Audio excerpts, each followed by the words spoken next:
Oke, shalom. Bapak Ibu, teman-teman dimanapun berada yang menyaksikan tayangan ini. Sebelum kita memulai program kita hari ini, mari kita bersatu dalam doa. Tuhan Yesus, Bapa kami yang baik, terima kasih untuk hari ini kami boleh menyaksikan tayangan ini bersama. Tuhan, kiranya Kau saja yang bertutur kata atas kami, berbicara atas kami, dan memberikan kami arahan, pandangan yang baik untuk kami boleh lakukan hari lepas hari. Terima kasih Bapak, dalam nama Tuhan Yesus Kristus, Tuhan selamat kami, kami berdoa dan ucap syukur, haleluya, amin. Bapak Ibu, teman-teman, kita mulai flashback kepada apa yang terjadi dalam kehidupan kita.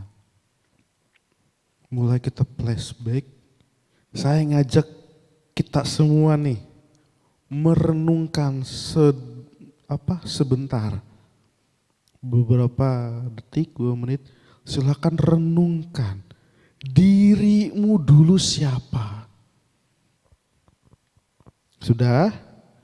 Sudah merenungkan dirimu dulu siapa? Bandingkan dirimu sekarang.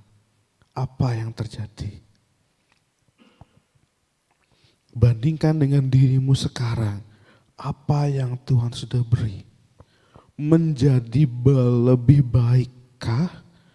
Atau menjadi lebih burukkah? Oke. Apa yang terjadi nih? Apakah kita menjadi semakin kaya oleh karena Tuhan, atau kita menjadi semakin mundur di dalam Tuhan? Apakah kita menjadi semakin kaya di pandangan manusia? Ataukah kita menjadi semakin kaya di pandangannya Tuhan? Silakan flashback diri kita masing-masing. Kalau sampai hari ini Bapak Ibu tetap disertai sama Tuhan, pekerjaan ada, tempat tinggal yang layak ada, makan minum terjaga, semuanya dikasih yang terbaik sama Tuhan. Dikasih pendapatan yang satu, tinggal bagaimana kita mengelolanya. Dibandingkan dengan kita yang dulu, berbeda, lebih baik atau lebih buruk nih? Menjadi lebih baik atau menjadi lebih buruk? Oke, tadi saya sempat menyinggung kaya di pandangan manusia atau kaya di pandangannya Allah. Itu dua pribadi yang berbeda, dua siklus yang berbeda, dan tidak akan bisa kita lepas atau keluar dari situ. Kenapa? Kita akan masuk kepada bacaan kita hari ini di dalam Matius pasal 19. Ayat 16.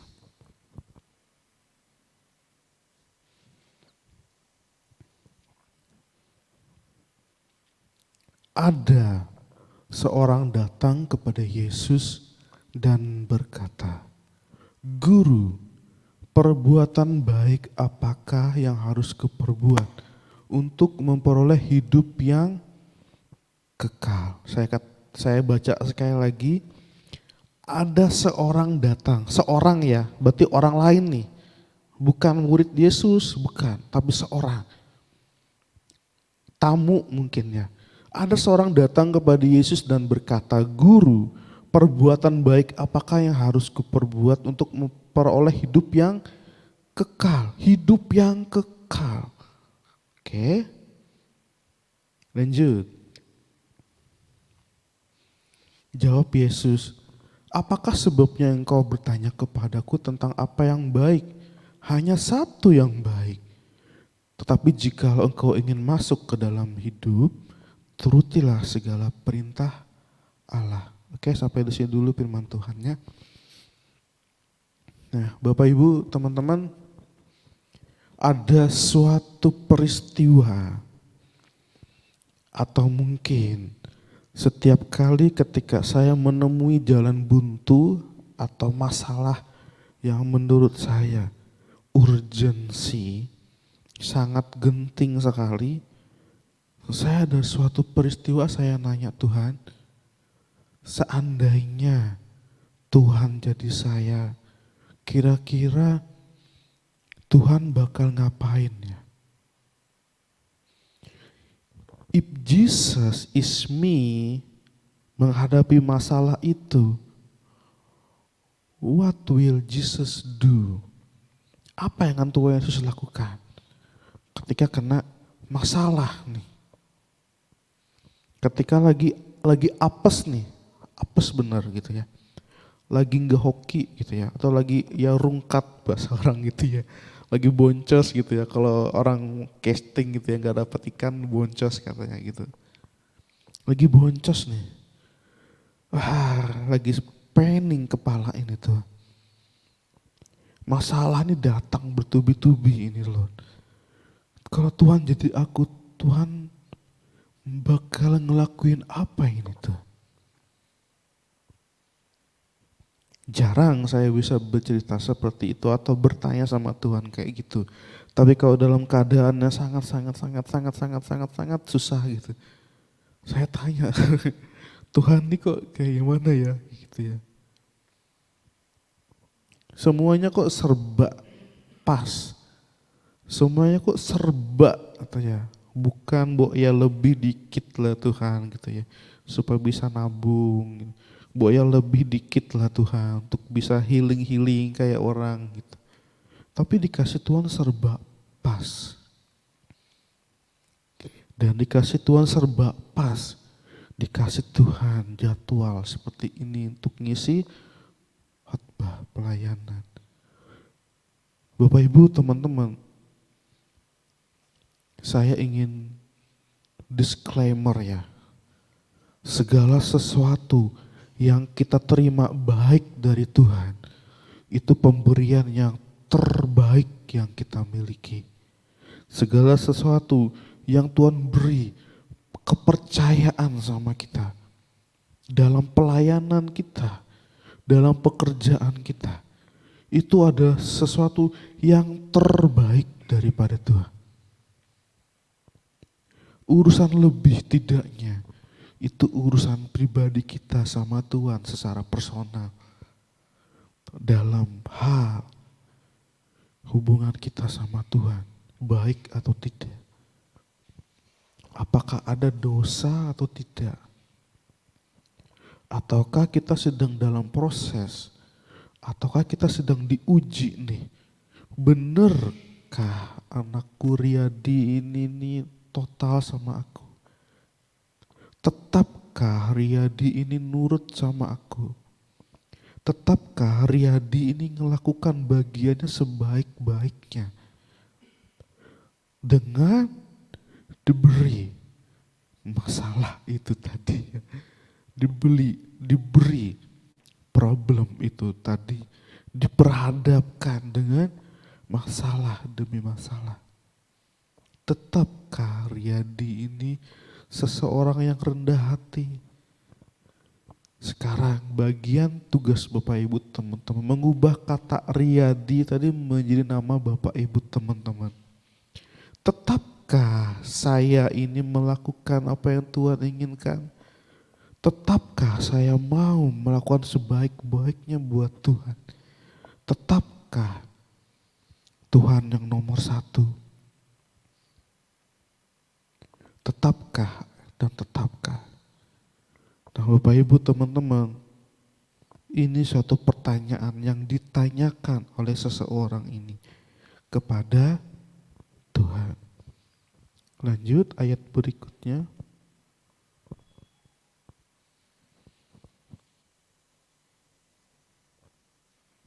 Kata orang itu kepadanya, perintah yang mana? Kata Yesus, jangan membunuh, jangan berzina, jangan mencuri, jangan mengucapkan saksi dusta. Lanjut. Hormatilah ayahmu dan ibumu, kasihilah sesama manusia seperti dirimu sendiri. Oke, sampai di sini dulu firman Tuhannya. Nah, sudah dikasih poin-poin tuh. Sudahkah kita melakukannya itu? If we said yes Lord, gitu ya. Akan ada syarat berikutnya. Lanjut, syarat berikutnya apa lagi itu?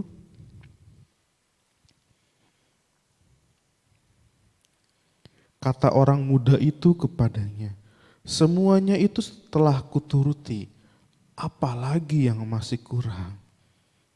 Sampai di sini dulu, bentar, stop dulu di ayat ini. Kata orang muda itu, bentar, firman Tuhannya dulu. Kata orang muda itu kepadanya, semuanya itu telah kuturuti, apalagi yang masih kurang. Ini nantang sama Tuhan ini. Nantang ya. Maksudnya nantang nih gimana ya Bapak Ibu teman-teman. Sampai di sini dulu firman Tuhannya.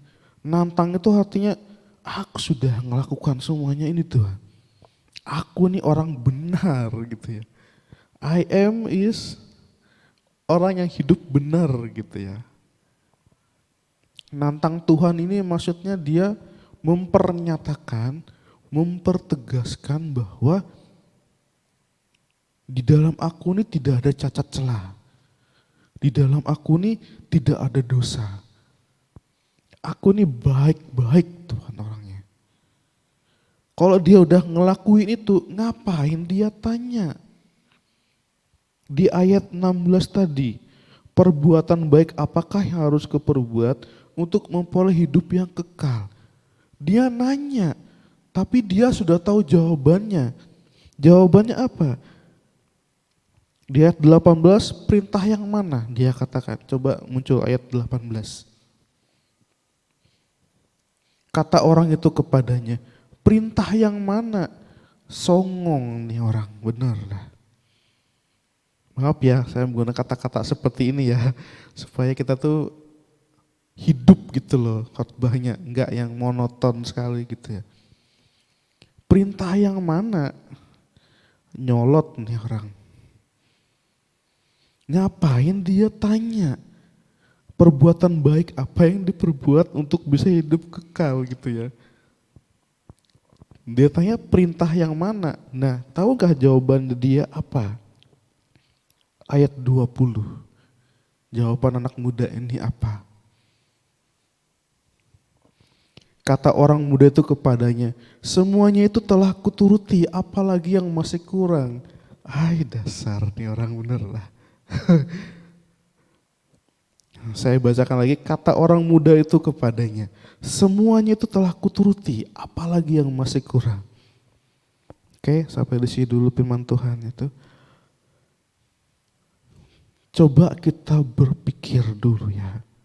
Tenang, rileks dulu, jangan marah-marah gitu. Seseorang datang nih, tanya sama Tuhan.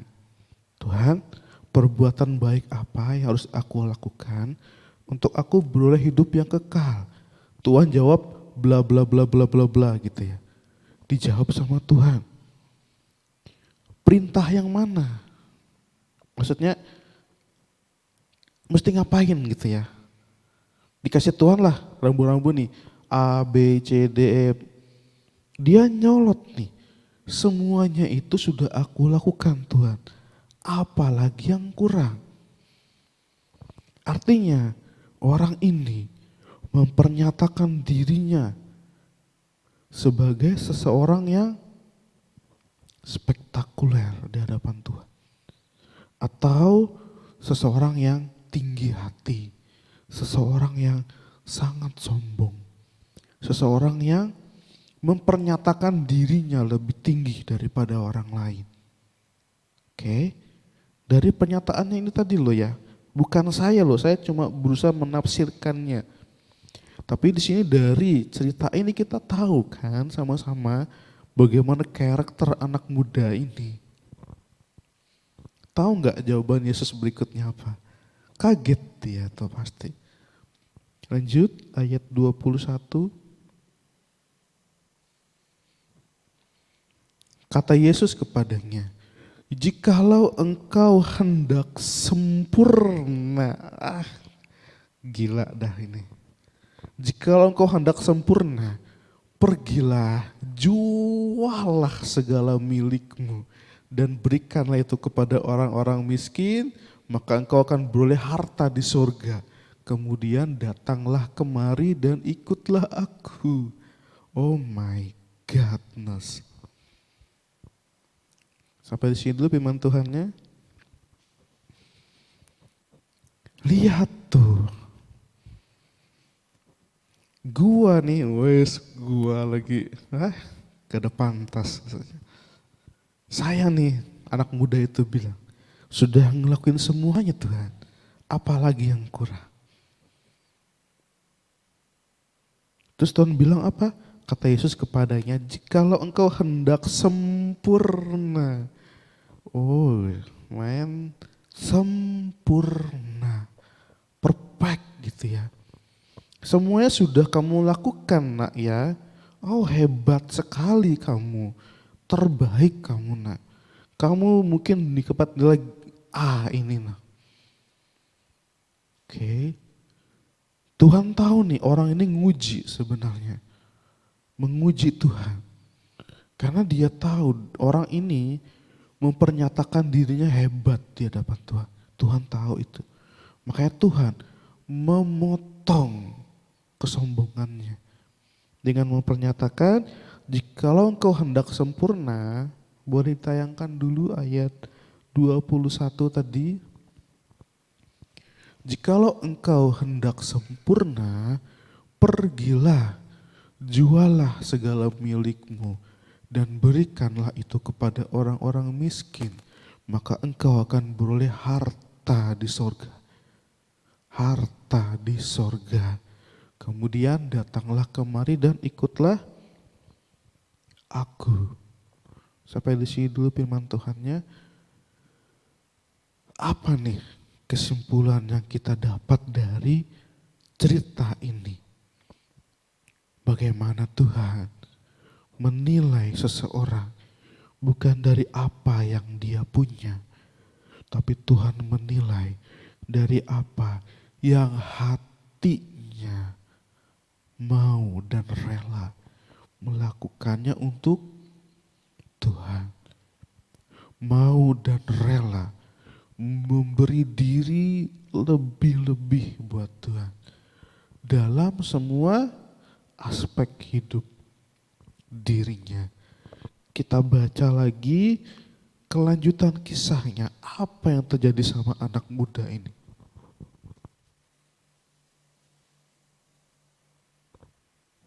Ketika orang muda itu mendengar perkataan itu, pergilah ia dengan sedih. Sebab apa? Banyak hartanya. Bapak Ibu teman-teman, yang diminta sama Tuhan, menurut saya ya, apa yang terjadi di sini, Tuhan itu minta hati anak muda ini untuk rendah hati. Minta supaya anak muda ini ya gak usah gitu-gitu amat lah.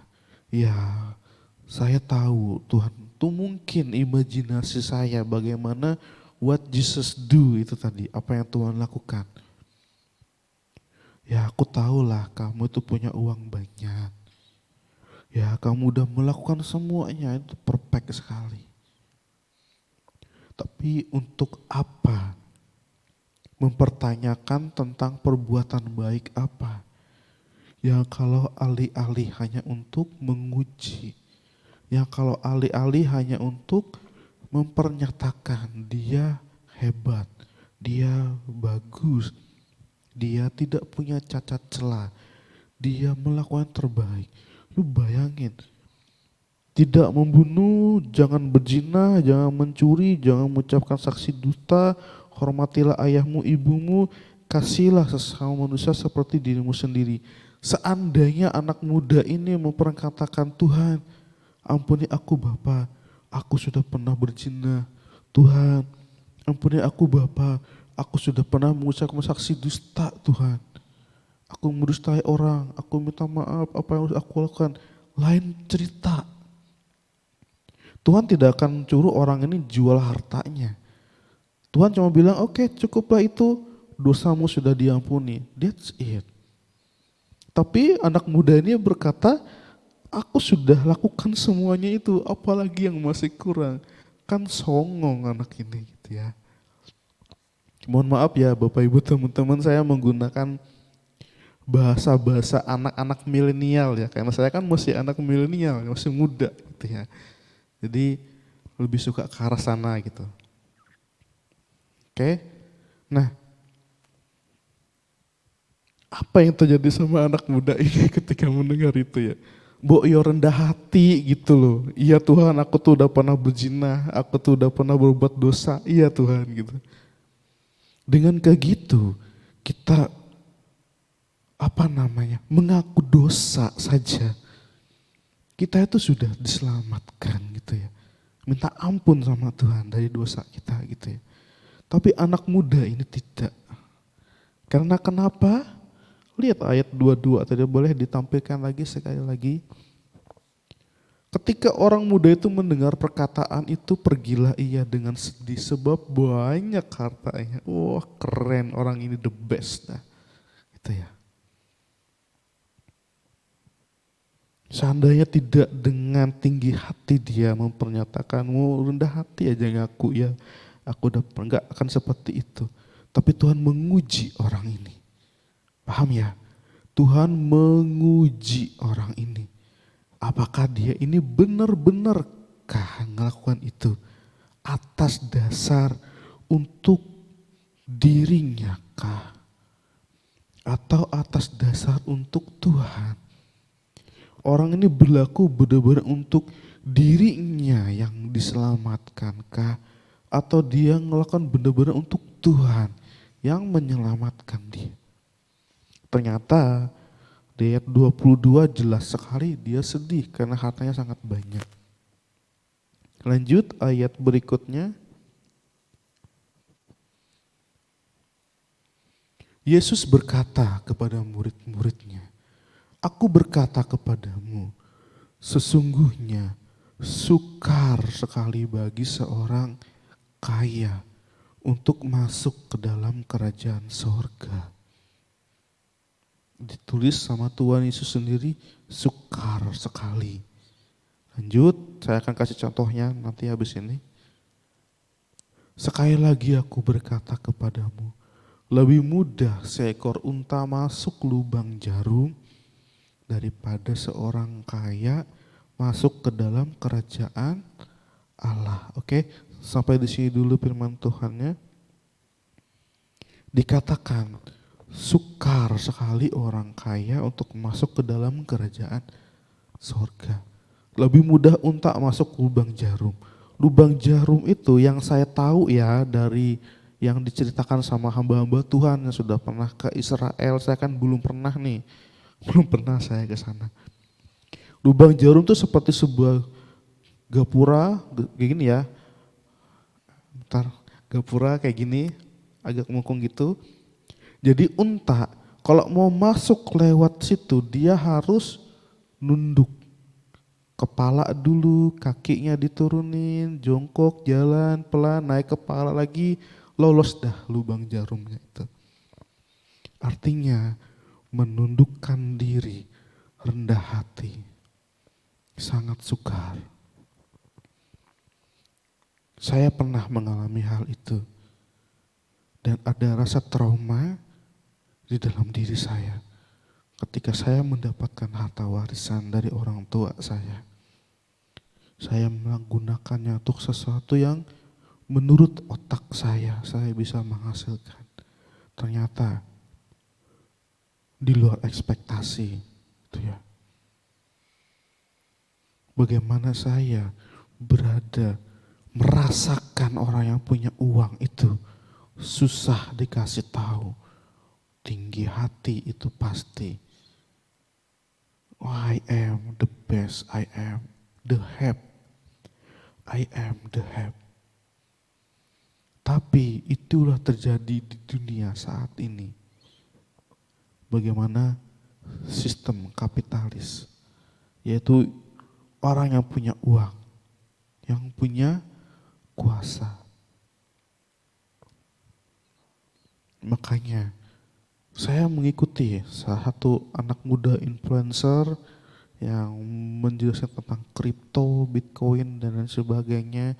Dia suka ngata-ngatain orang gitu ya di TikToknya kalau kalian lihat. Kata-katanya tuh kadang nggak pantas untuk seorang manusia. Tapi apa yang disampaikannya itu menggugah otak saya. Ya benar orang ini kata gitu ya. Jangan jadi seseorang yang malas. Jangan jadi seseorang yang tidak produktif. Jangan jadi seseorang yang lembek. Hasilkan uang. Secepat-cepatnya harus jadi orang kaya. Bahasanya dia seperti itu.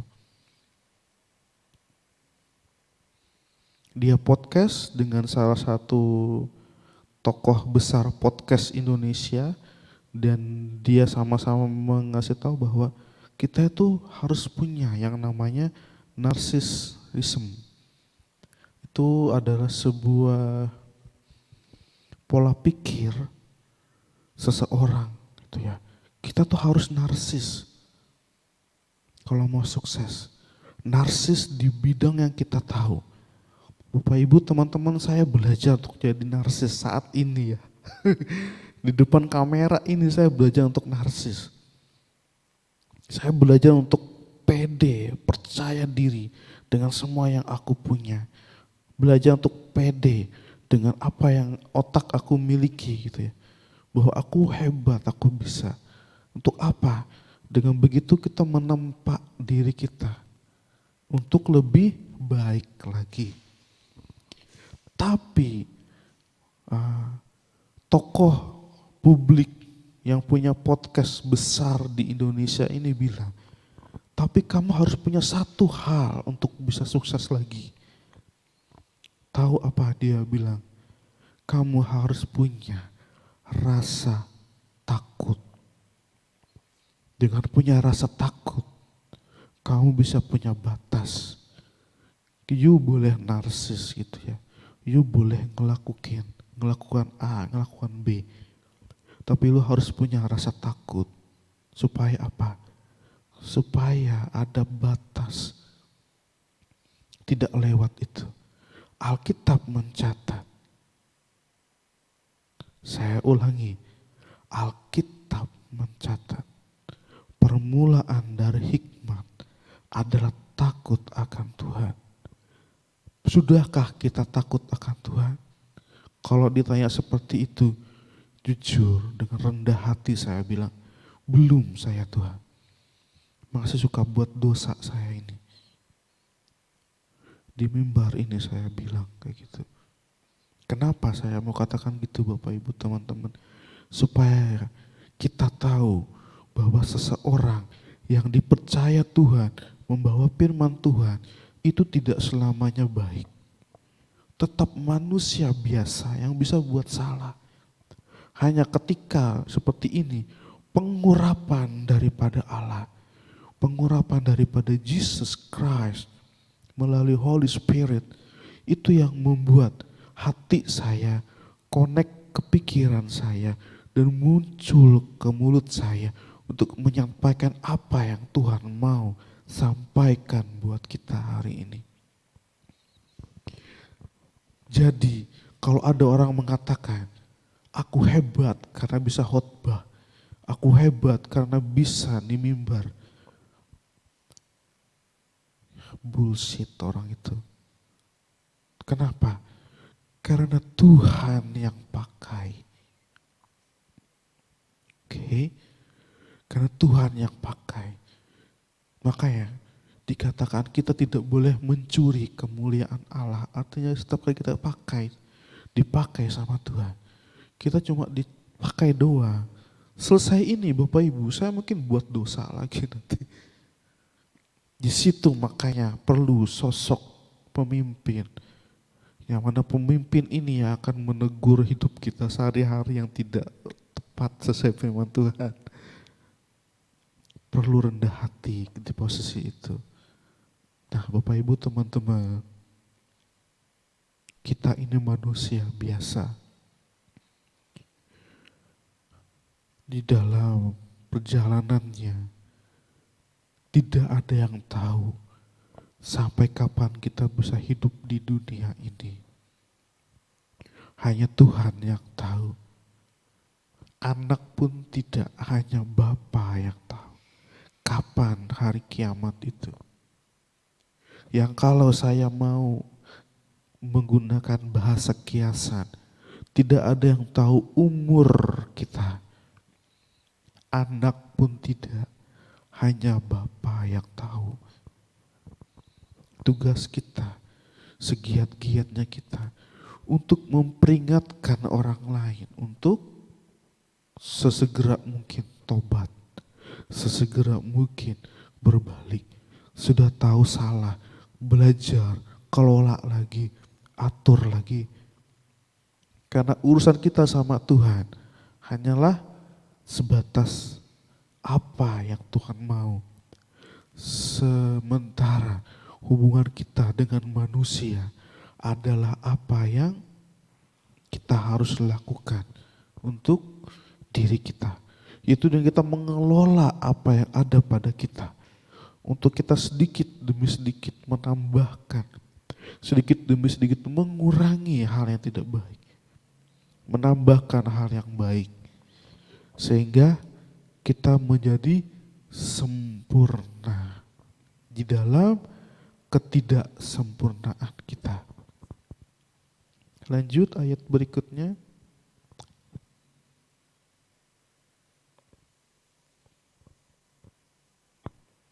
Ketika murid-murid mendengar itu, sangat gemparlah mereka dan berkata, jika demikian siapakah yang dapat diselamatkan? Nih murid-murid Tuhan aja gempar loh. Kalau kayak gitu siapa yang bisa diselamatkan? Lanjut ayat terakhir. Yesus memandang mereka dan berkata, bagi manusia hal ini tidak mungkin. Tetapi bagi Allah segala sesuatu mungkin. Sekali lagi saya baca, Yesus memandang mereka dan berkata, bagi manusia hal ini tidak mungkin. Tetapi bagi Allah segala sesuatu mungkin. Oke, sampai sini dulu firman Tuhannya. Saya tuh berimajinasi gitu ya. Mungkin Tuhan kata begini, bagi manusia itu tidak mungkin. Bagi Allah itu mungkin. Mungkin dengan tatapan sinis, dengan gaya-gaya ala-ala orang yang gaya-gaya orang yang you ngeragukan gua gitu ya. Kamu ragu sama saya gitu. Kamu gak percaya sama saya gitu. Tuhan tuh seolah-olah berbicara seperti itu sama murid-muridnya yang tiap hari sama Tuhan gitu ya. Akankah kita bisa percaya hal itu Bapak Ibu teman-teman? Makanya berbahagialah kalau kamu miskin di hadapan Tuhan. Karena Kau yang punya kerajaan surga. Hanya dengan mengalami kemiskinan kita bisa dekat sama Tuhan. Tapi kalau dirimu sudah di level up sama Tuhan, diperkaya sama Tuhan, Tuhan bikin kaya dengan sangat mudah oleh Tuhan. Caranya cuma satu, rendah hati. Ketika kita rendah hati, balik sama Tuhan, ngelakuin kembali. Sempurna kita. Tapi ketika rendah hati itu tidak ada, ya sudah. Seperti anak muda ini tadi, dia tinggal pergi Yesus. Dia tinggal pergi Tuhan. Bapak Ibu teman-teman, saya disclaimer, saya pernah mengalami kondisi ini. Sehingga saya dibuat miskin sama Tuhan saat ini. Apakah saya mengatakan berbahagia? Jujur, saya sangat berbahagia Tuhan kalau saya punya uang banyak seperti yang lalu. Tetapi dengan keadaan saya dibuat miskin kayak gini Tuhan, Tuhan percayakan saya untuk menjadi seseorang yang melayani Tuhan. Siapa saya Tuhan? Saya seorang yang pernah berdosa.